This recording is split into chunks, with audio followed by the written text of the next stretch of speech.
Sweep with Guide Curves, Part 4, the engineering drawing. We've built this part.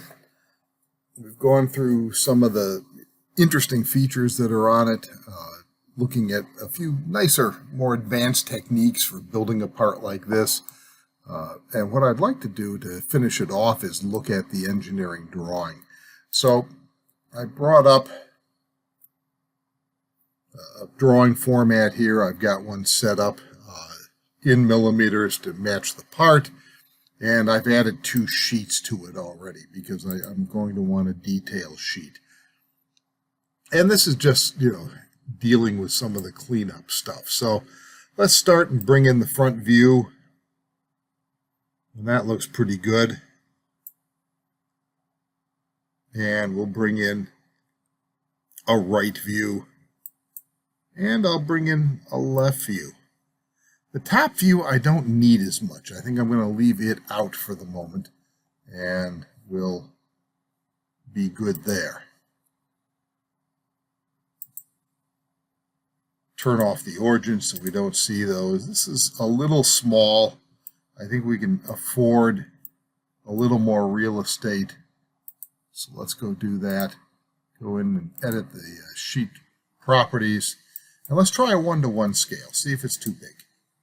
It's a little tight, but it's not too bad. I think we can make that work, especially if we move things a little bit. Now, one of the things you're going to want on this is you're going to, we can't see the web here except in hidden line.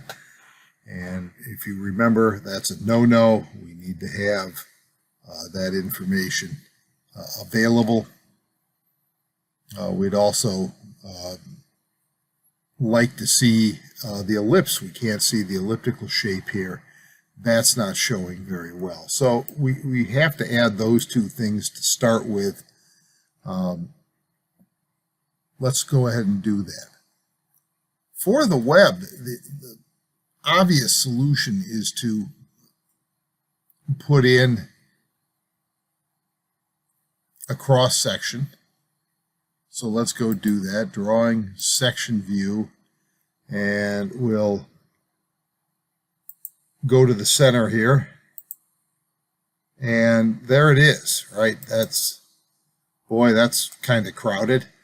I'm going to make that a sliced section, and I'm going to go partial view on it, and you'll see what that does, because you notice how big that view is right now. But if I take this and I bring it down, bring that up, and go like this, you see how this becomes much smaller?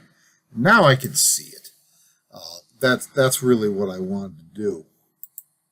Now I don't want that there. That's kind of in the way. Yeah, I really shouldn't be moving between my 2 main projected views. So I'm going to take that section view. I'm going to hold my mouse and I'm going to drag it to sheet 12. I don't know if you've seen this before, but you can do that if you have multiple sheets open. You can just go over there, drag this in, and then the beautiful thing about that is you're no longer restricted to the size. This is 1:1 right now. Let's go to the sheet format, and let's make it 4:1 on this second sheet, and we'll rename it as the frame details. Caps. And I will bring that up, move the section note down here. Now I have a nice big view to dimension. That's a lot easier, isn't it? And we'll go back to sheet 1. I'm going to right-click and rename it.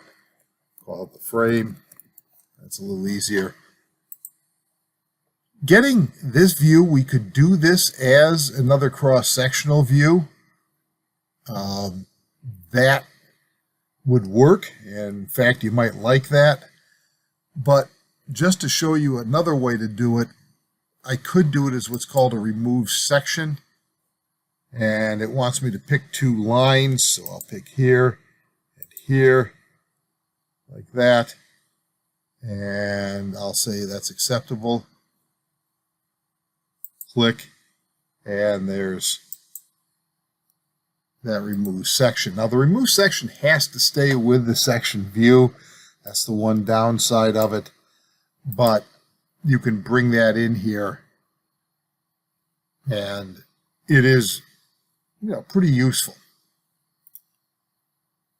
You could do this also as a cross section, then move it to the other sheet. But I am going to do a detail view here. I'm going to do a detail view on the, like this. And I'm going to put that detail view right here. You'll notice that this B is shouldn't be in the part like that. So let me put it on with leader, and then I can drag it out like that. I think that looks a little better. And I'm going to move that detail B to the frame sheet. And I'm going to click on this, and I'm going to view, and I'm going to say use sheet scale, and drag it right up to 4:1. And you see, now that I've done that, I can go to my annotations, model items,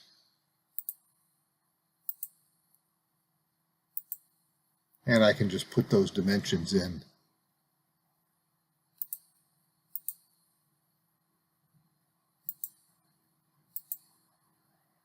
Like that. And obviously I've got some cleanup to do here to make this all work. And you can see that that looks a little better now.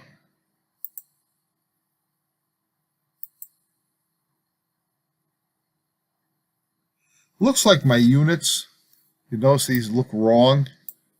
So let's go to our units. And it is wrong.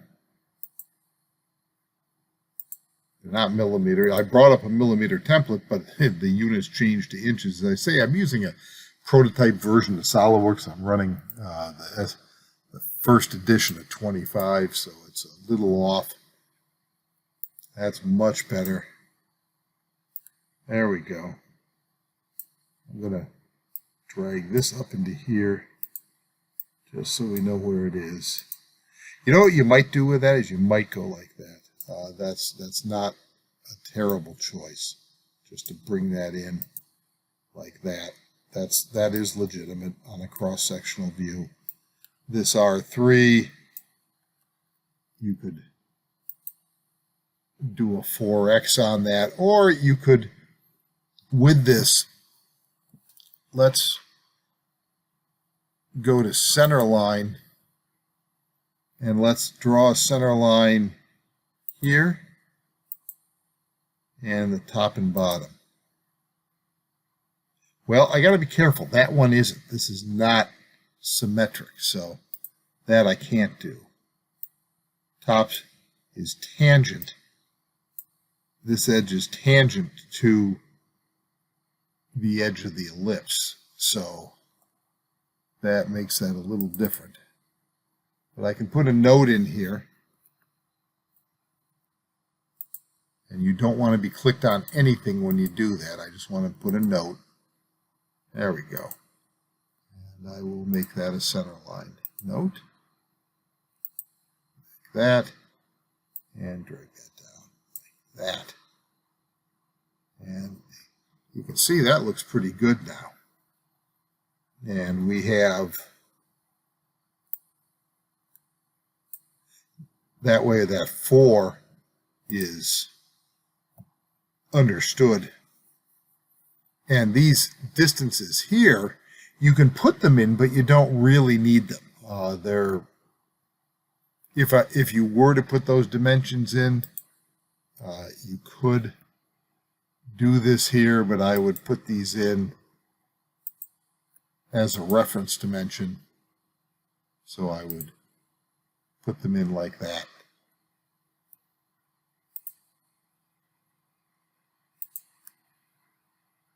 Whoops, missed. Have to delete that. Let's try it again. Hold down the shift key, which is a trick, by the way, if you don't know. If you hold down the Shift key, you'll get the full length dimension, so it won't show up as a center to center, and we'll put in the parentheses.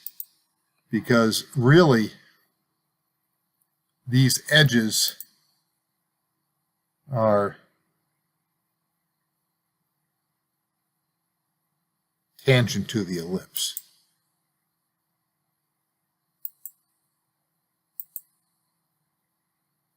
And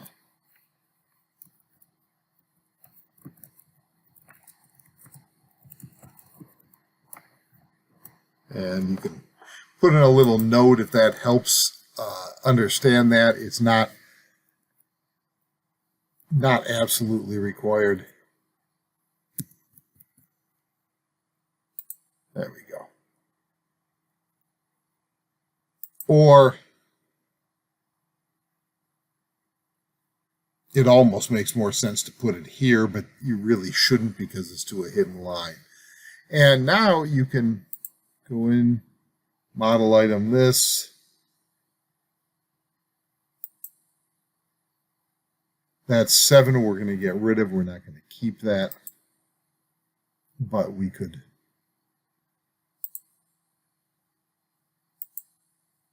do some of these other dimensions.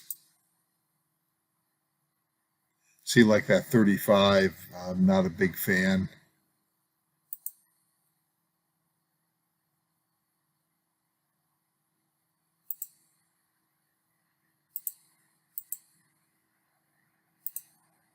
And you're probably going to have to go in on your whole call out.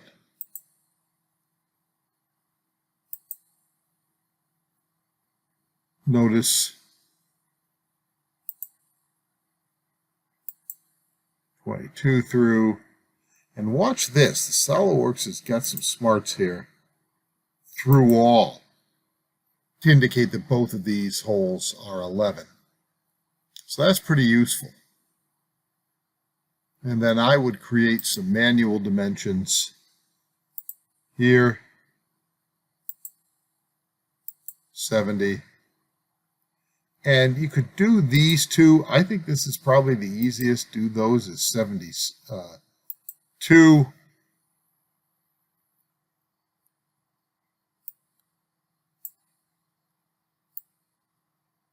That indicates where those ellipses start. We certainly need to put in some center lines like that. I would delete these because those are to the tangent edges here for these full round fillets. I would definitely get rid of those.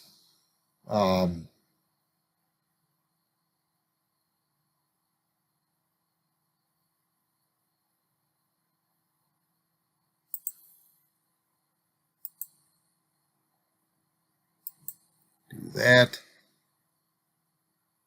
Do this.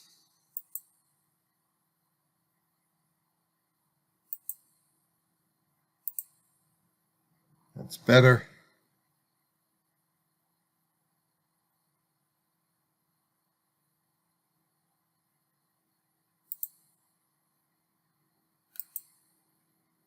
Get that height. This is a little tricky. I'm not sure I really like doing that, but it's not horribly wrong. You do need to put that 26 in there to say how high up it is. That is a requirement. One thing I would do is I would go back in on the center line again, put in a center line here. And the reason I would do that is to indicate an axis of symmetry here.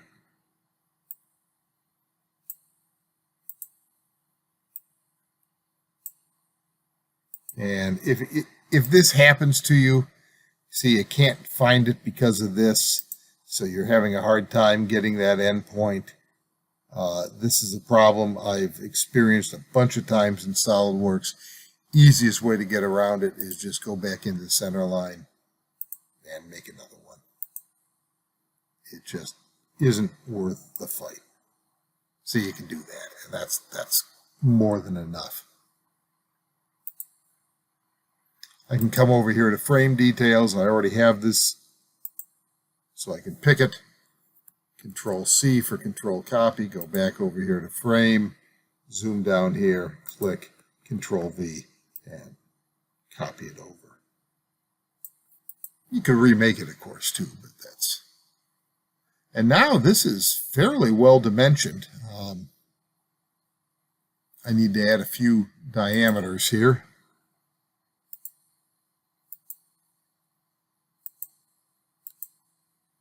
Like that. We've got the widths. We need to inform that the unmarked fillets are 3 millimeters, so we need a note.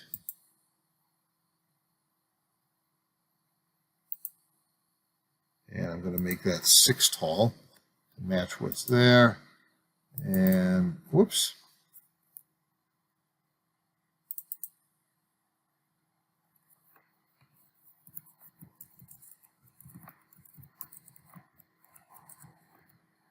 R3. And double click it.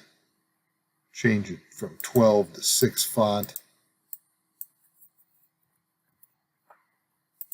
That looks a lot better.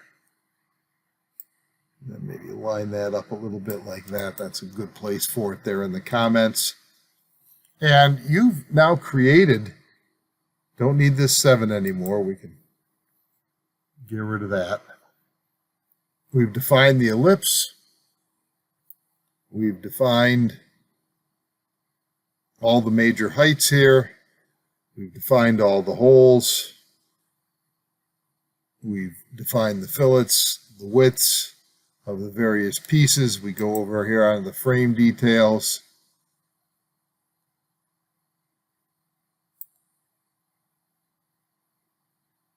And I think we've done a pretty good job of capturing all this information. And we're ready to go now. So we have, oops, we'll put that detail note up there.